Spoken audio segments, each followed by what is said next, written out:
за македонските работи со примариус доктор Јордан Пачков и Лазар Темелков.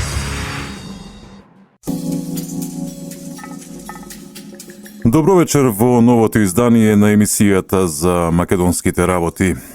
Во обидите да создаде слика за промена во политичката матрица и да прикаже сериозен предизборен ангажман кој треба да парира на редовната активност на ВМРО ДПМН и на владата, СДСМ одржа програмски конгрес. Помина, речиси незабележано, како да не се собрал највисокиот орган на партијата и немаше да зборувам за ова, доколку Заев не речеше дека нема да има избори доколку не се обезбедат, како што тој вели, оптимални услови. Добро вечер за доктор Јордан Пачков, постојан соработник во овој проект на Радио Слободна Македонија. Добро вечер, колега. Добро вечер до сите оние кои што вечерава решија да не слушаат. Поточно речено се на фреквенцијата на Радио Слободна Македонија. Се надевам дека ќе го задржиме нивното внимание, затоа што се почнува предизборното превирање на политичката сцена, се со цел повторно да бидеме поблиску или подалеку до тезата дали на 24 април 2016 година навистина ќе има четврти вонредни изнудени парламентарни избори. Пачков, можете ли да видите што се има во графата која што Заев ја нарекува оптимални услови? Оптимални услови за Заев значи еден параван поза кој се крие не самиот тој, туку и целата партија, добра, ајде да не биде целата партија СДСМ, туку оние неговите советувачи или советници, кои што на некој си начин се обидуваат да најдат влакно во јајцето. Зошто? За да си го оправдаат својот низок рейтинг и сознанието дека на тие избори нема што да барат. Не само што ќе ги изгубат, се свесни дека ќе ги изгубат убедливо. Според анкетите, според рейтинзите кои што ги добилат, според она што се случуваше со гафовите на Заев, според неговите очекувања, големи очекувања од вметнатите министри и заменици министри во владата на Груевски и така натаму и така натаму. Мозаикот кој што требаше Заев да го направи со цел да го одржи, да го одржи на некој си начин нивото на расположението во собствените редови, а со тоа и функцијата и фотелјата во СДСМ, фактички е мозаик без едно камче. Нема му недостасува само тоа едно камче. И тој, у тој поглед, најде начин како тоа да го реши, на тој начин што нема да учествува на изборите, а при тоа повторно да ја нападне владечката партија, опозицијата, ВМРО ДПМН, Никола Груевски и сето она што значи всушност напад врз новинарската фела и она што составен дел на избирачкиот електорат. Вие сами знаете дека какви погрдни зборови, со какви погрдни зборови блиските до Заев и СДСМ новинари, стручњаци во познак на водници и така натаму се ословува, односно го етикетира народот. Вие знаете со какви се обиди немаше, со какви се гафови Заев направи за да направи некој си лупин, како може така да се каже, да ја преврти ситуацијата во своја корист и така натаму, не оди. Свестен дека нема да биде, Заев повторно игра на иста веќе видена карта, која што СДСМ и понапред ја употребуваше, но со еден помал, како да кажам, не стимул, него со еден начин кој што беше многу поблаг во однос на преземањето на активностите отколку што ги взима Заев. Взимајќи во обзир дека тој не е раководи него Социјалдемократскиот сојуз, него во раководството се така наречените сорсоиди или оние кои што се фактички платени на некој си начин да предизвикуваат немири во Република Македонија, а тоа се разни други агенции, советници од страна од Македонија и така натаму, имаат единствена цел. По цена да нема избори, повторно да се обиде со радикални некои промени, со улична демократија, да се смени Груевски, односно да не се дозволи да ја заокружи 10-та јубилејна победа над вечниот противник, а тоа е СДСМ. Дали тогаш можеме да речеме дека всушност станува збор за стратешки одлично смислен план, не знам дали од Заев или од некој што стои зад него. Имено се почна пред една година со чуеното ветување дека после објавувањето на овие материјали владата ќе падне за 3 дена или 3 недели, не знам колку беа. Тоа не успеа. Па имаше не беа нереди, имаше собери од страна на луѓето кои што ги ангажираше СДСМ по улиците на Скопје, па имаше протести пред владата, кампување, сето тоа не ги даде очекуваните резултати. Сега Заев прибегнува кон ситуација која што не му, условно речено, му обезбедува вин-вин, а тоа е не му обезбедува победа, меѓутоа поразот нема да излезе на виделина, а тоа е конечно проблематизирање на одржувањето на изборите. Да. Тој смета дека има поддршката од надворешниот стран фактор, сега кој е да не алудирам. На некој си начин тој е ученик на Бранко Црвенковски. Ви сами знаете дека и владата на Бранко Црвенковски своевремено, ако се вратиме години наназад во нивното владење, ги користеше таквите потези, поточно речено таквите совети, дури плаќаше преку 300.000 евра за програмата Надеж 1 и Надеж 2, со кои што всушност беа фактички сценарија, со кои што требаше да се бутне актуелната власт, односно да се победи ВМРО ДПМН, да се на крајот на краиштата Ноќна мора им е фактички премиерот, председателот на ВМРО ДПМН, тој е господинот Никола Груевски. И таквите потези фактички на таа бранова должина продолжува да работи и Зоран Заев. Од која причина? Па тоа проста причина што во јавноста се процури дека нели најправен во оние немири во пред владата на Република Македонија во почетокот на месец мај учествува и познатата групација од Србија Канвас, која што е единствена немуслиманска терористичка организација бележена во регистарот на терористички организации во Америка, во САД. На овој начин повторно Заев добива совети или така се шпекулира во јавноста, а има многу причини да се верува во тоа, затоа што многу од страна повторно од Србија доаѓале некои групации, не знам како се вие така и така натаму, кои што му нудат за големи пари, му нудат начин како да излезе на крај со Груевски и со ВМРО ДПМН, со едно педигре кои сами си го припишуваат на себе си, дека тие на таков начин го довеле српскиот премиер Вучич на власт. И сумнителните овие, како што реков, невладени организации кои што се финансирани од Сорос, потоа порталите на дужебрижниците во знак наводници на македонската политичка сцена, потоа новинарите, ваши колеги кои што всушност го состапуваат и не треба никој да им се лути зашто се на страната на СДСМ, но неаргументирано со користење на несоодветни изрази, реторика и вокабулар од кој што треба да се пострамиме сите и така натаму. Се на некој си начин ја дава веќе предпознатливата слика на СДСМ. На таков начин СДСМ и Зоран Заев нема што да барат. Зошто? Затоа што Груевски на бомбите со кои што Заев се обиде да ја држеше во заложништво речиси неколку месеци Република Македонија, Груевски одговори со економските бомби.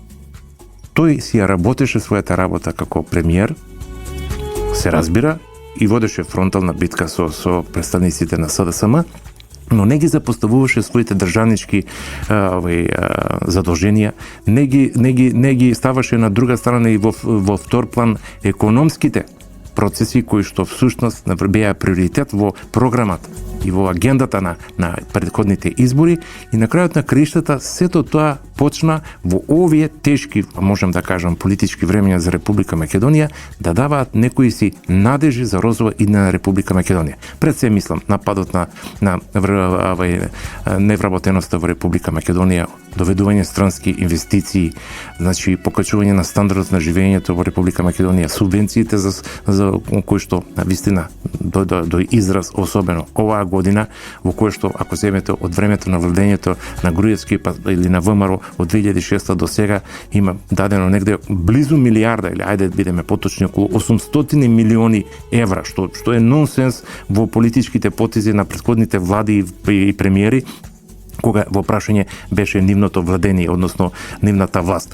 Затоа што во времето на СДСМ за целите 10 години владење, ако така може да се заокружи првиот период, веднаш по воведувањето на плуралистичкиот политички систем во Република Македонија, купно за 10 години тие одвоија некаде само околу 5 милиони субвенции за земјоделци. И она што на Груевски знае да комуницира со народот му верува, ја доби довербата постојана со нив, реализацијата на нивните барања со овие проекти, особено за младите, кои што на прво место го става граѓанинот на Република Македонија и во својата сега нова програма.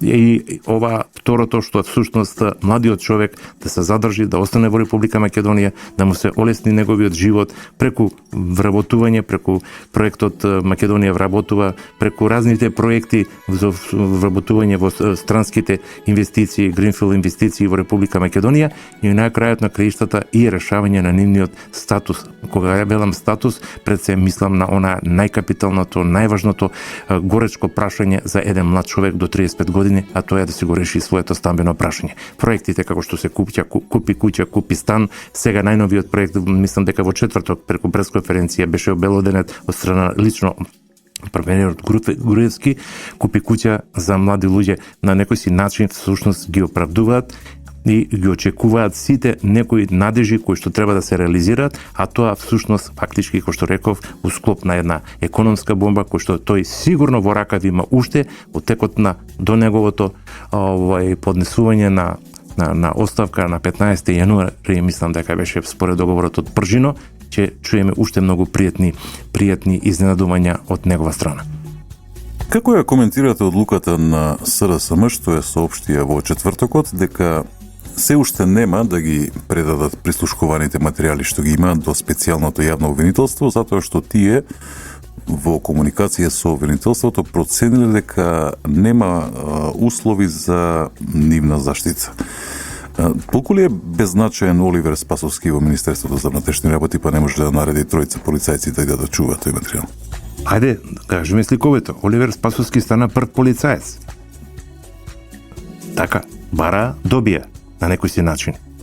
За не ви звучи тоа, јас со прашање ќе ви одговорам. За не ви звучи тоа парадоксално, првиот човек на полицијата, на Министерството за внатрешни работи, да не може да ги обезбеди прислушкуваните материјали, да не бидат откриени, обелодените и така натаму и така натаму. Јас поставам едно друго прашање. Од што се плашат? Па зар тие нема да ги користат доколку случајно излезат на изборите на 24 април истите? Немат преснимено случајно и така натаму. На крајот на краиштата, знаете ли што треба или кои се главните аргументи да се случуваат таквите материјали? А тоа е се во рацете на Оливер Спасовски.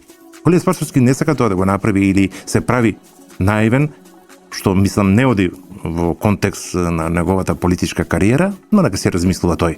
Затоа што тие материјали нема да бидат на увид на јавноста и на вработените во МВР. Потребен е еден сеф во кој што ќе бидат заклучени, потребна е просторија каде што ќе се наоѓа тој сеф и да се обезбедува, нека биде и 24 часа од полицајци кои што всушност тие се, подчинети, односно на некој си начин подредени под министерот Оливер Спасовски. Зошто, на кој начин, ова е во прашање е нешто друго. Јас мислев дека е тоа купување на време, но сум се преверил гадно. Не е купување на време. Тие решиле да не излегуваат на избори.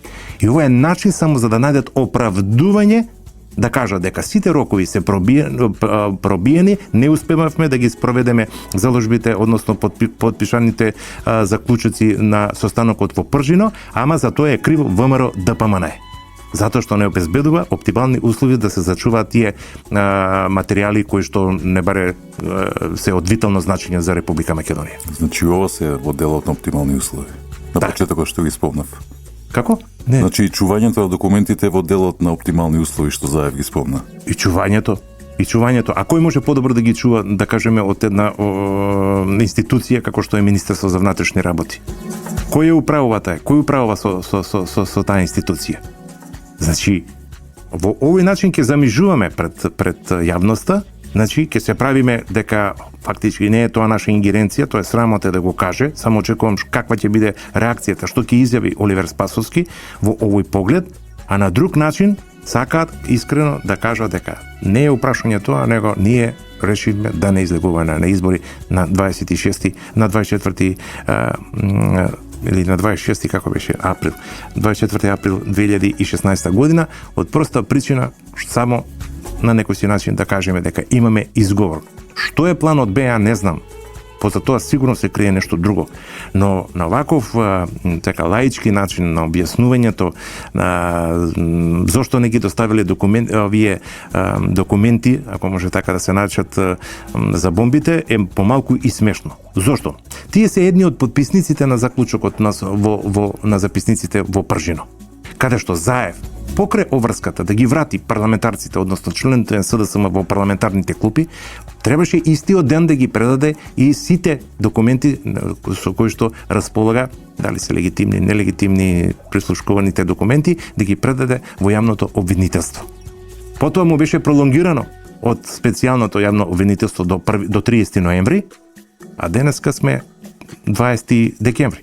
Значи скоро еден месец и плюс втората, ако може така каже, олеснителна околност што му ја даде Катица Јанева на Зоран Заев.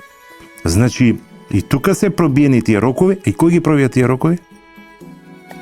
Мислам дека ваквиот начин се насетуваше, зимајќи во обзир дека се повредени многу принципи кога е во прашање во еден договор кој се подпишани сите лидери на 4 најбројни, ако така може се каже, политички фактори во Република Македонија, згоре на тоа во присуство на олеснувачи, амбасадори од ОПСЕ, од потоа олеснувачите Ван Хојте, пред се мислам амбасадори на ОПСЕ, Иво Орав, мислам дека беше и така натаму. Не знам како ќе биде нивното толкување на сето ово што се случува, затоа што искрено во овој момент не гледам друга причина зошто би негодувале на таков начин или би реагирале на таков начин, освен ако не е тоа да побегнат бегање од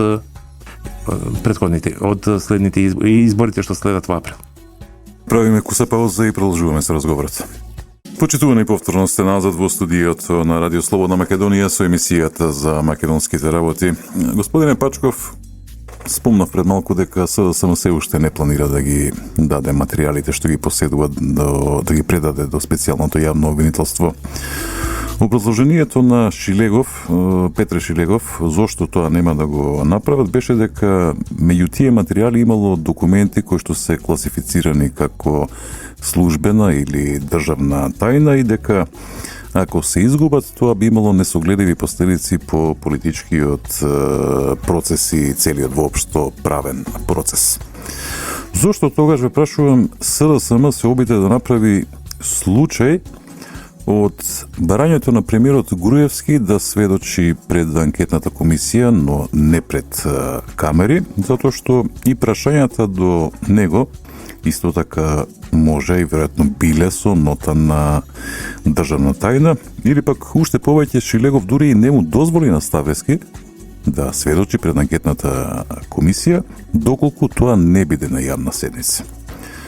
Кој руши анкетната комисија? Тие што доаѓаат да одговараат на прашањата или тие што веројатно и не се многу заинтересирани да ги слушнат одговорите? Јас ќе се вратам на тој фамозен договор во Пржино. Патам само кога го спомнав Груевски и неговото тајно сведочење. Правилата на игра во анкетната комисија се јасни. Тој што сведочи има право да одбере дали ќе сведочи јавно или тајно. Објаснувањето на Груевски беше дека не сака да дозволи да се прави циркус од неговото сведочење. Крај.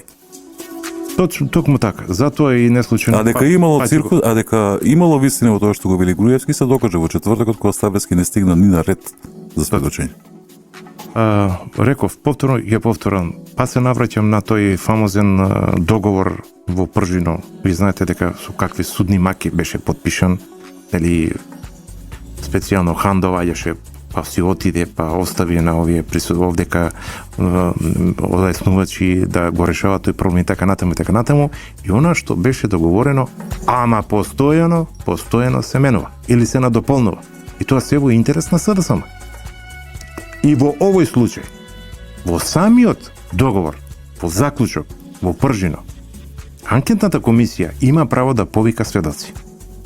Тоа право го користат и опозицијата и позицијата, кои што сметаат дека треба, или оние кои што се окривени, во знак наводници, оние виновници кои што се фактички актери на прислушуваните разговори, пошто тоа е лајт мотивот на целата анкетна комисија.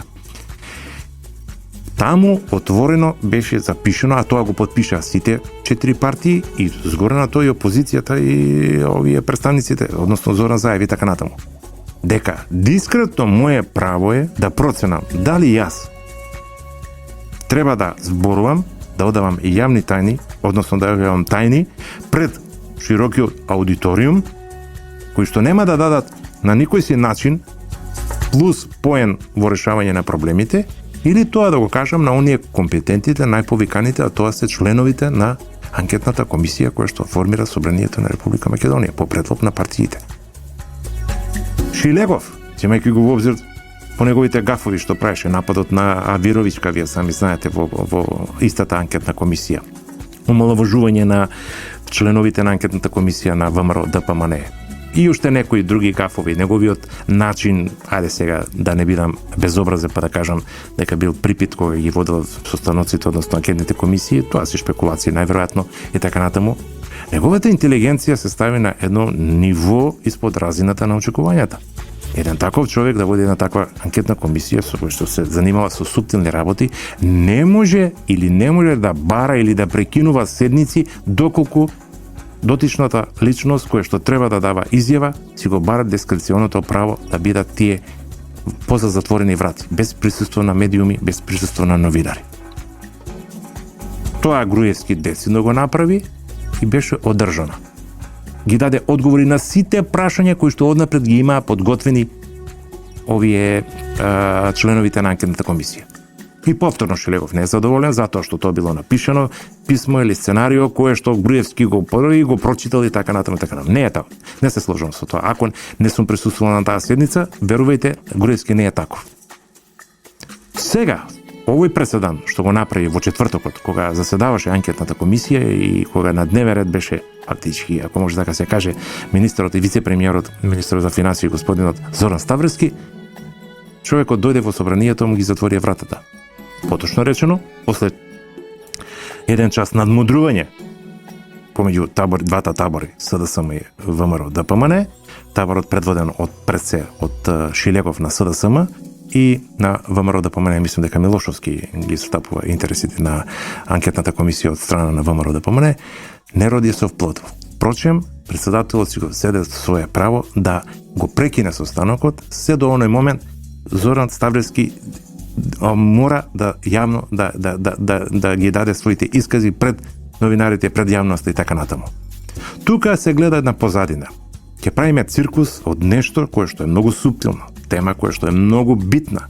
На крајот на краиштата треба таа анкетна комисија да срочи еден, како да кажам, заклучок, еден запис, таа не е судска, како да кажем, судско тело па да донесува одлуки, да казнува и така натаму. На секој случај треба да помогне во разрешувањето. Дали на вистина тие постоеле се веродостојни прислушкувани телефонски разговори, дали се лепени, дали се монтирани и така натаму, и така натаму. Шилегов, како што реков, си го зеде своето право и сега на тој начин Шилегов нема право да го направи тоа. Нема право да го направи, ама тој се обидува на уште потврда на претходното прашање што го зборувавме или на целата емисија за која што сега зборуваме, повторно иде во прилог на тоа дека СДСМ бега од избори. Пачков, само секунд малку ќе се вмешам. Шилегов, отприлика прецизно ќе кажам неговата изјава по завршувањето, почнато на почната седница на анкетната комисија, вели дека граѓаните треба да слушнат се, отприлика.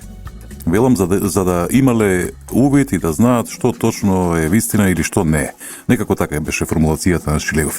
Па таа анкетна комисија не е формирана за јавноста да просудува. Туку таа анкетна комисија е формирана за членовите на анкетната комисија да дојдат да ги видат фактите и на крај преку извештај да му ги достават на собранието. Толку. Тоа е улогата на анкетната комисија.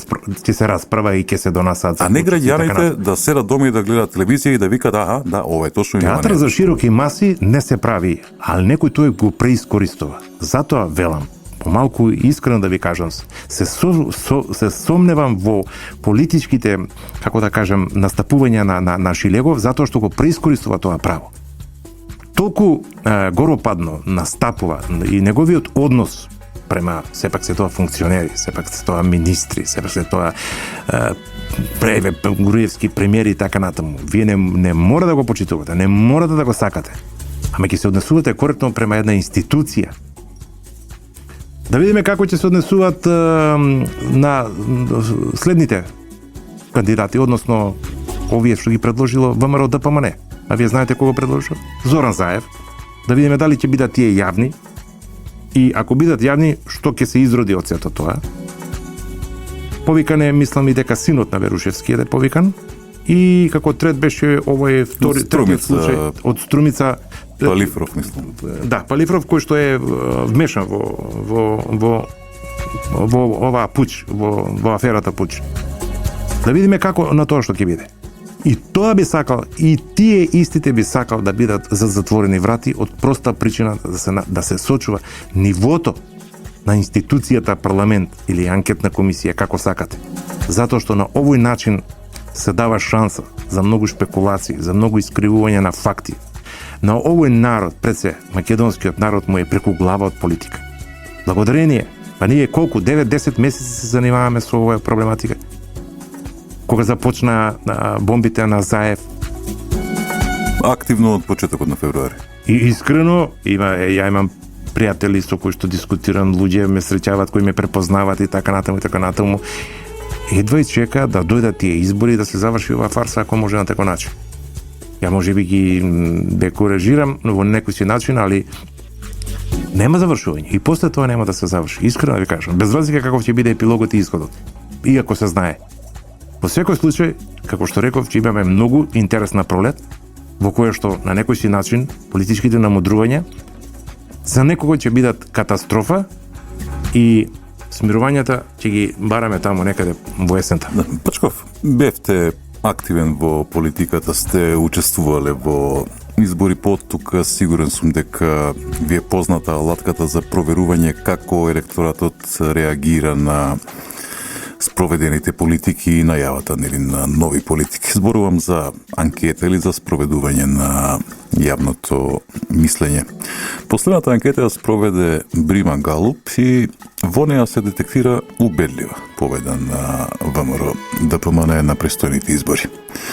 Ако се подсетиме дека и претходната анкета на ИРИ откри речиси идентично расположение кај граѓаните, тогаш прашувам дали она барање на Заев од почетокот за оптимални услови, а тие оптимални услови де факто постојат со формирањето на Државната изборна комисија, се всушност барањето патека по која ќе се движи Заев за да не стигне до целта, а целта се избори април. Анкетите во последно време многу стана интересни, како да кажам, некој фактор неодлучувачки, но некој си начин фактор кој што го разбиструва, како можем да кажам, онаа најфамозното кој што ни се случува во политиката и така натаму. Почнаме и самите да веруваме во тие анкети, доколку истите ги прават такви куќи кои што се реномирани и чија што погрешка може да биде плюс-минус највеќе 3%.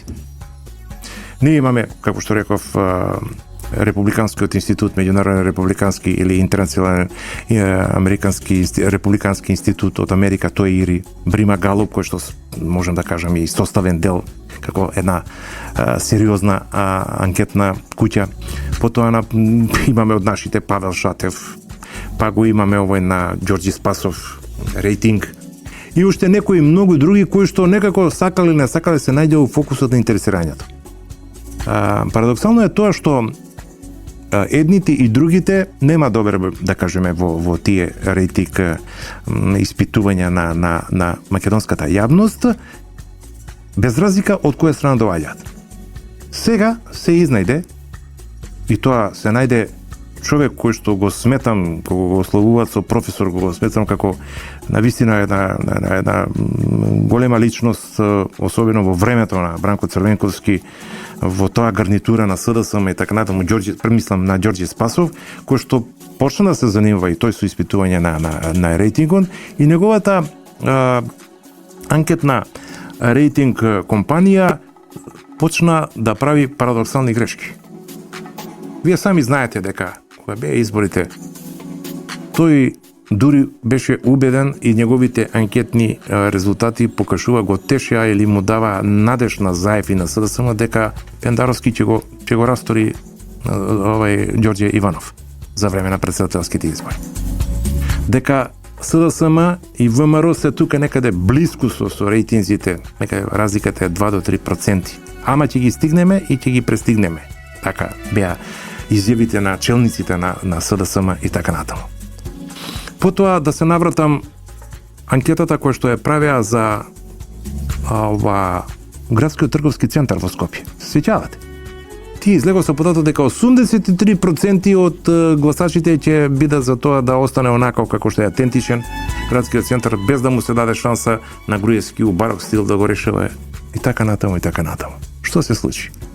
60% од жителите на општина Центар не излегоа, што значи катастрофа за една рейтинг компанија.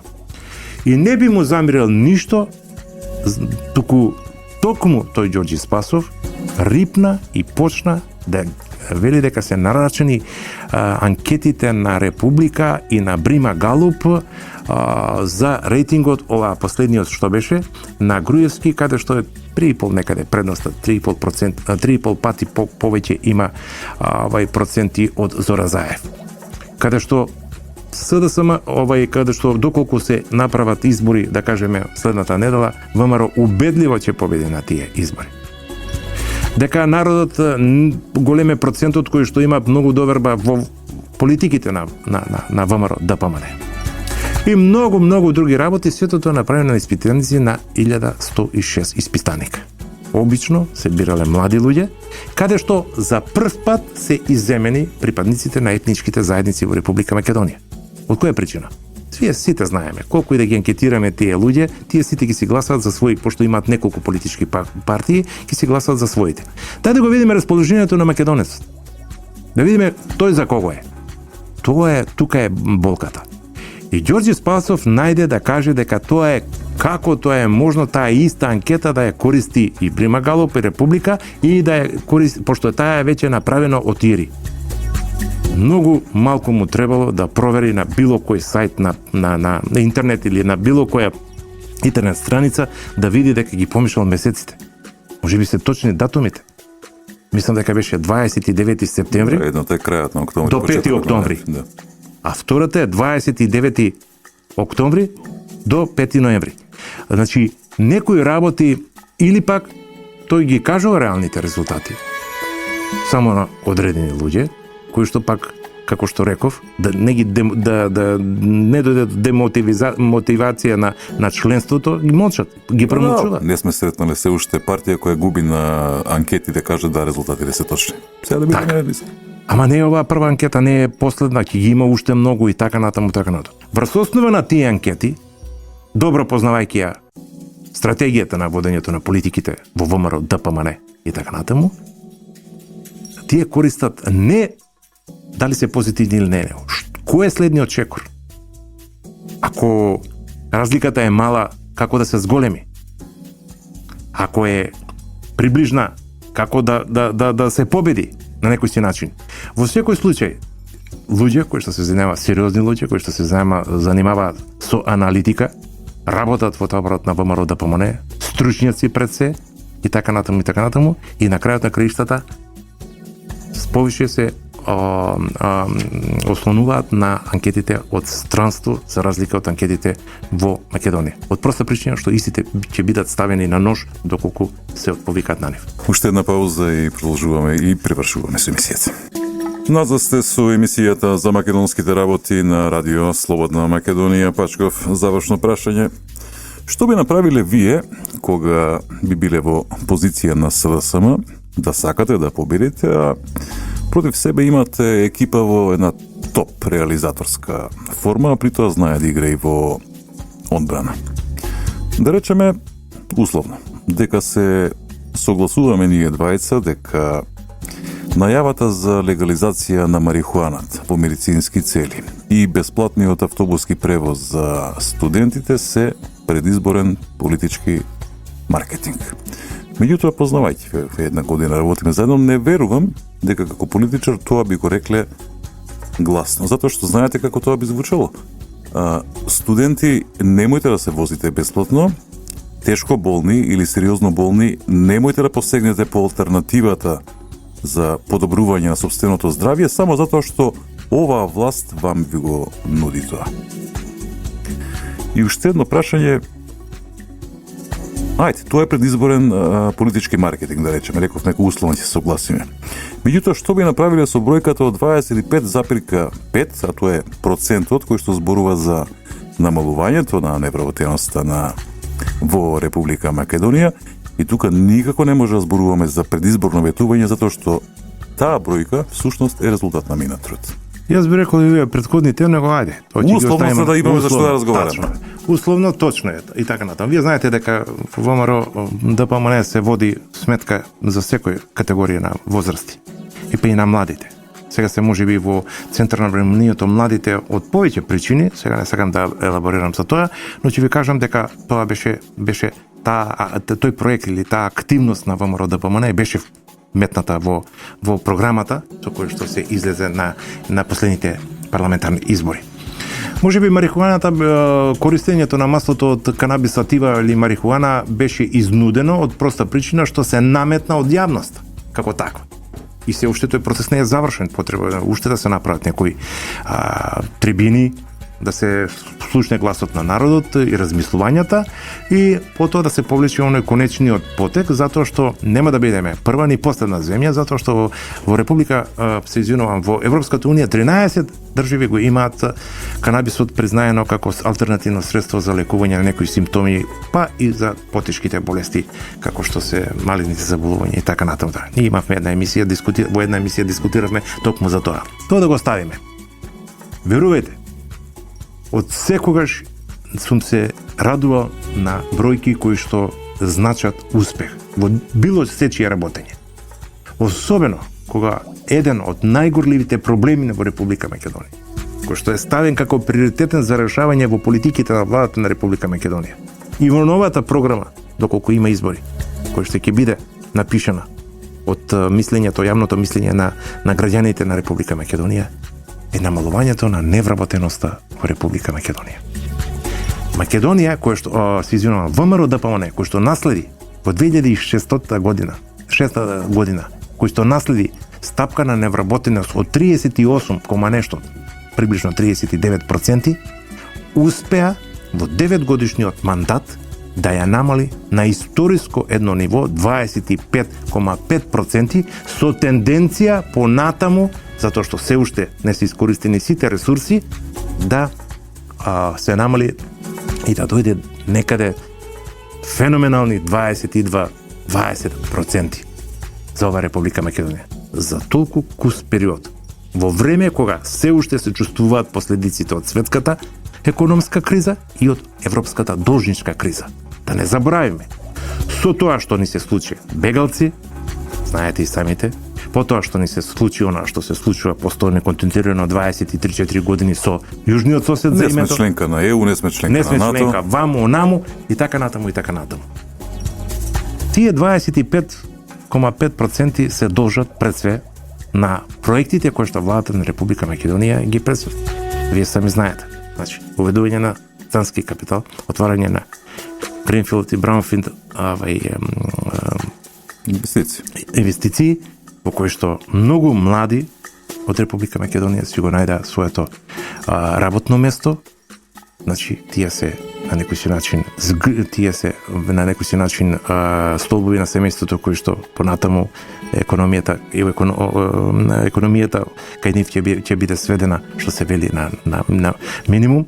Екзистенцијата ќе биде на едно повисоко ниво од проста причина што да се вработи некој човек и да си го реши стамбеното прашање се двата најкрупни за мене кардинални проблеми кои што го засекаат секој млад човек. Невработеноста во земјата се топи постојано. Тоа не е од еднаш, како што реков, од тие се сеќавате 38%, па паднаа на 28, па потоа од тие 28, нешто паднаа на 26, нешто, па од тие 26, сега дојдовме на 20, историски 25,5. Ова се должи, како што реков, на активните мерки што ги презема владата на Република, кои што со години се реализираат во нашата држава и кои што како на некој си начин всушност се додаток на сите оние проекти кои што владата на Република Македонија ги има зацртано во својата водење на својата политика. Се плашам дека ова што ни се случува, дека може да направи еден мал прекин, но земајќи во обзир дека довербата на граѓаните повторно ќе биде наклонета кон Груевски и кон ВМРО ДПМНЕ, ќе се продолжи со исто, можеби поголемо темпо.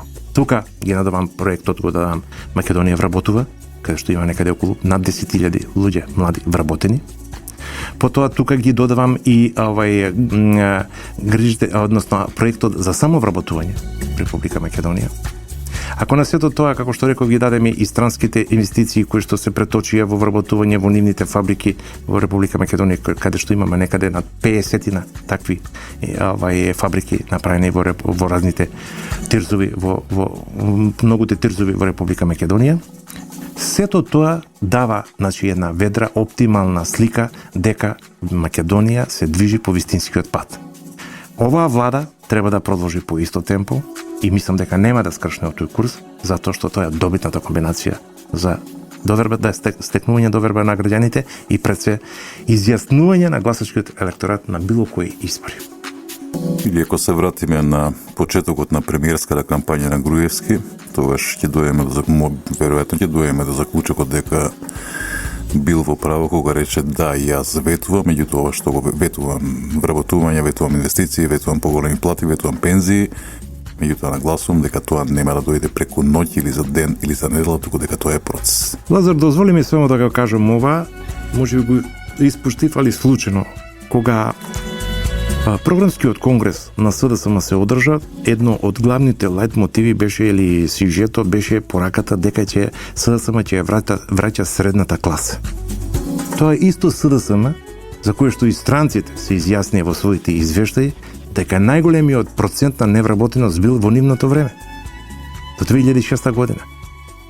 Тоа е исто СДСМ ќе враќа средната класа, кое што испушти некаде околу 200.000 луѓе на улица. Затвори некаде околу 680 фабрики, погони, како сакате, работни колективи и така натаму. За да стапката на невработеност сега во дадениот момент најактуелно 25,5%. Ако зборуваме па со бројки, 150.000 од 2006 година се вработени во Република Македонија.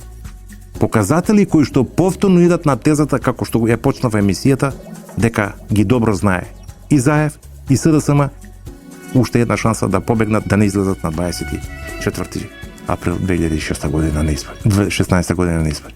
Пачков, ви благодарам за учеството во уште една емисија. Благодарам.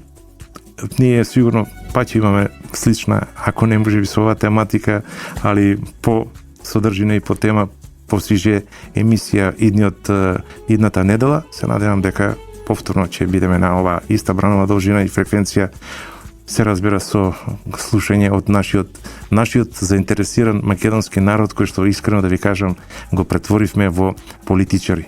Ако понапред важеше геслото дека синтагмата политика на политичарите, сега тоа не соодветствува уопште со овие денешни начини на живење. Политика за сите, и тоа е многу интересно што од политика сите ја знаат и разбираат и сите ја водат. Дали е тоа на роден ден, на свадба, на некоја дружба, собирање, секојаш завршува со политика. Уште еднаш ви благодарам. Благодарам. Почитувани, ја следевте емисијата за македонските работи, уредник и водител Лазар Темилков, главен одговорен уредник Дејан Андоновиќ, продукцијата е на Радио Слободна Македонија. Денеска е недела, 20 декември 2015 година. Ви посакувам пријатна вечер. За македонските работи. со примариус доктор Јордан Пачков и Лазар Темелков. Недела, 13 часот.